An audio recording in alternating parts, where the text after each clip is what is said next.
Shri Harikrishna Heights येथे अत्यंत व्याजबी दरात 25 अमेनिटीज आणि प्रशस्त पार्किंग सह 2 आणि 3 BHK रेडी पोझिशन फ्लॅट्स उपलब्ध. बुकिंग साठी संपर्क पार्श्वनाथ प्रोजेक्ट 9090787833.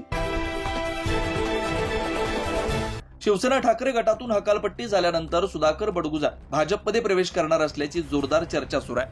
मात्र या संभाव्य प्रवेशाला आमदार सीमा हिरे यांनी उघडपणे विरोध दर्शवलाय. त्यामुळे आता बडगुजर आणि हिरे समर्थकांमध्ये सोशल मीडियावरती तीव्र शब्दयुद्ध पेटलंय.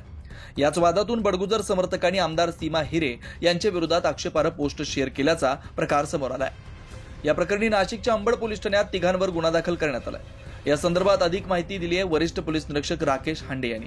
काल रोजी भाजपचे कार्यकर्ते राकेश ढोमसे यांनी स्वतः पोलीस ठाण्यात हजर राहून त्यांचे भाजपचे आत्ताचे विधानसभा सदस्य माननीय आमदार श्रीमती सीमाताई हिरे यांच्याविषयी अंकुश शेवाळे व इतर 2 त्यांचे साथीदार यांनी जी आक्षेपार्ह पोस्ट केली होती त्याबद्दल तक्रार नोंद केली. त्या पद्धतीने तक्रार नोंद केली असून PSI गुन्हावत पुढील तपास करत आहेत. लवकरच यामध्ये आपण जे आरोपी आहेत त्यांना अटक करून त्यांच्यावर कठोर कारवाई करीत आहोत. आक्षेपार्ह पोस्ट त्यांनी स्टेटस ठेवलेली होती. त्या पोस्टमध्ये आक्षेपार्ह आढळून आल्यामुळे पोलिसांनी गुन्हा नोंद केलेला आहे.